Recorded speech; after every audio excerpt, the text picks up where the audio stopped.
Hello great people, welcome to another great interesting episode of Focus on Health. Remember, this week on the 24th of March, we'll be commemorating the World TB Day, and that is why we are here at the Bliss Medical Center, the Westlands branch, to tell you more about TB. We'll be talking about some of the prevention measures and of course the need for vaccination in young children, and of course the need for finishing your treatment when you start. But first of all, we'll leave you with a focus on health and of course with a feature on health.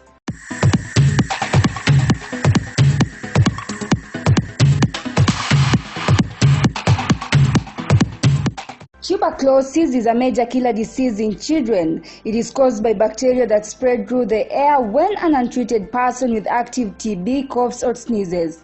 It can easily spread within the home, especially from a family member to a child. Children can also get TB from an infected person at school or any other place the child spends his or her time. Infants and young children are at a special risk of having severe and often fatal forms of TB, such as TB meningitis, which can leave the child blind, deaf, paralyzed, or mentally disabled. In Kenya, TB deaths are higher among children under the age of 5 compared to older children between the ages of 6 and 14 years.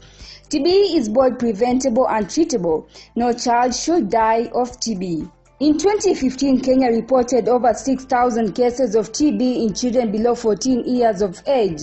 But even with these numbers, many children with TB go undiagnosed and untreated. For children found to have TB and put on treatment, the journey to a full recovery is not an easy one. For a long time, there have been no child-friendly medicines, making the treatment journey difficult for children, their caregivers, and families. Children have been treated with medicines meant for adults that are often very large, do not easily dissolve in water, and have an unpleasant taste, especially for younger children. Caregivers have had to split multiple bitter pills to approximate the correct dose for children. This inaccurate dosing can make treatment ineffective at curing children with TB and drives up rates of drug resistance.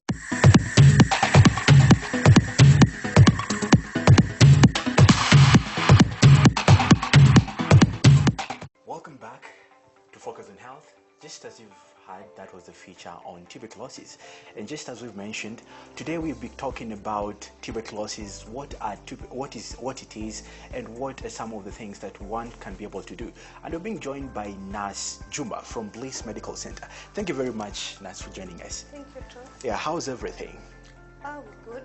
Good. Yeah. So we have such a long way, or we have such a long ground to cover, but getting down to what really brought us here, if somebody asks you what tuberculosis is, what would you tell them it is?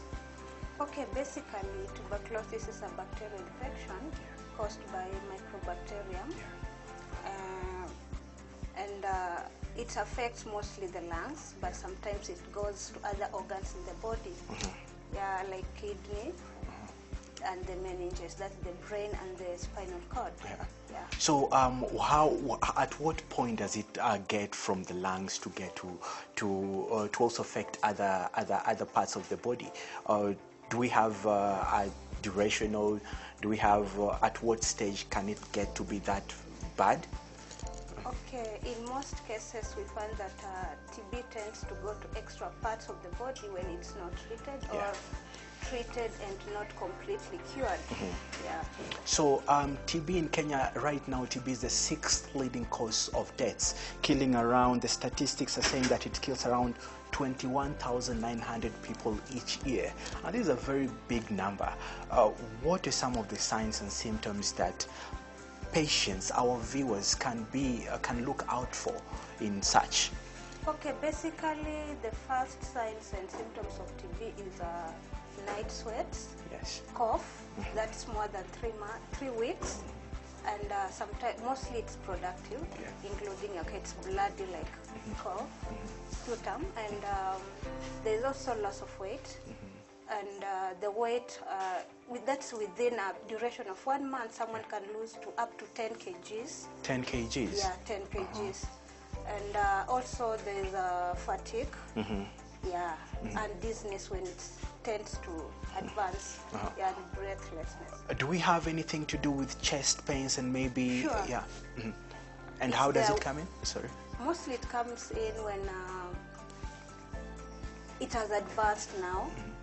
You know, maybe this idea of people living with cough, going to over the counter, taking some drugs, and that is it. So you tell, like, someone finds out that he or she is TB positive when it's too late, when there's this breathlessness, when there's this fatigue. Yes. Yeah.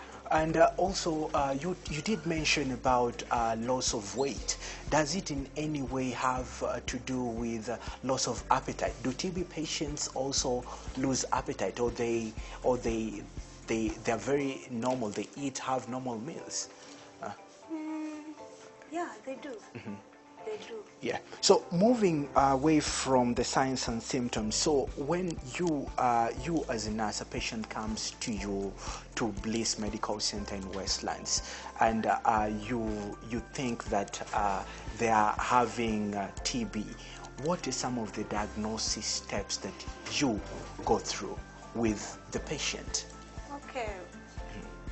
Most of the first diagnosis, we can do the basic skin test, the chest X-rays.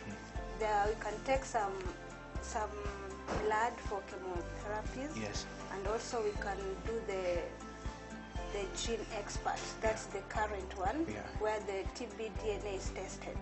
And also we can be in a position to discover if the rifampicin drug are not working. But before that, we here talked about coughing, and you know, coughing as it is one of the signs and symptoms of people who are having tuberculosis. But also in our day-to-day activities, we can also just cough. So how do you differentiate between a normal cough and a cough which you can say, now you can point fingers that now this is now a sign of having tuberculosis? Okay, a normal cough, mostly it's a duration of 2 weeks and below, and it can also be dry and productive as well. But a normal cough would include the blood and the blood part of it. And also the duration. You see, for the TB, the cough extends to more than 3 weeks. So blood in the cough and the duration around after 2 or 3 weeks, after more than 3 weeks, is a cause of alarm.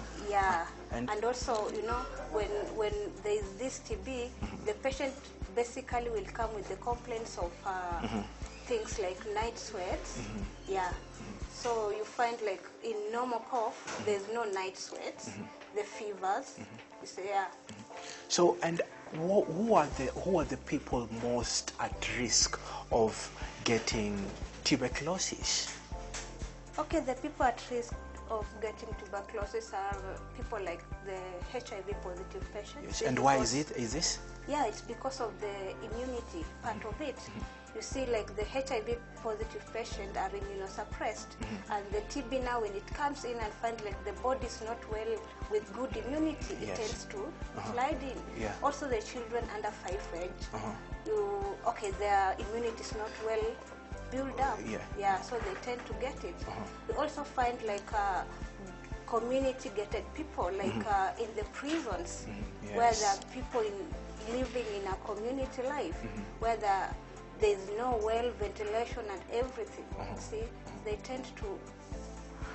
And also, what about you as a health practitioner? Are you at risk of getting tuberculosis when you handle people who are tuberculosis positive? We are at risk, but we need to take precautions. Like, we need to make sure that we are in a place that is well ventilated. That's one, because good supply of oxygen tends to give us, to put us in a better place to avoid this TB. There's also immunization.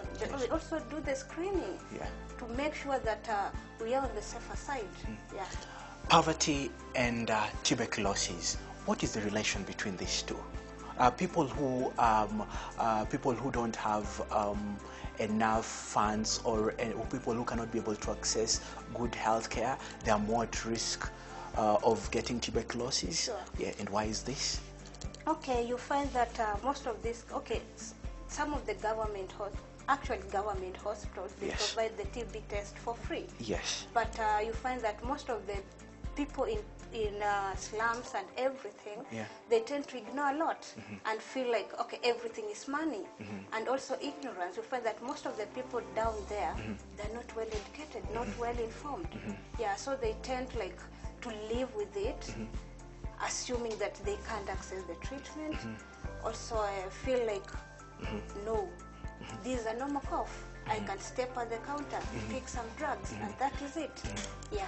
And so, when do you have anything to say? Add on that, actually, also poverty tends to bring it in because of, you find the standard of living in Kenya now is very high. Yes. And nutrition is really important. Yeah. Diet. Yeah. So you find like these people tend to get poor diet, and the nutrition level is low, and a malnourished person also is at high risk of getting TB. Yes. Yeah. And you, as a health practitioner, at what point would you advise a patient to see a doctor when exactly we have talked about the symptoms, but what point can you advise someone to see a doctor? And of course also we have this thing about over the counter, also weighing in on that. Why do you think it's not a very good step? Because we have chemists everywhere right now. Sure. Yeah. Okay, I can advise my people out there actually. Yes. Yeah. Yeah. I can advise people out there. The moment you see like this cough is now going too far, more than 3 weeks, you're having this night sweats, yeah, you're losing weight, you're having this fever, and you can't really explain it, just go see a doctor. Yeah. Don't wait. Yeah. Don't wait. But I'll ask you now to wait, because we're now going to take a very short commercial break, and when we come back, we're going to continue talking to Nurse Juma, who is going to tell us more about prevention, including vaccination that can be able to be used so that we can be able to prevent TB for our young ones.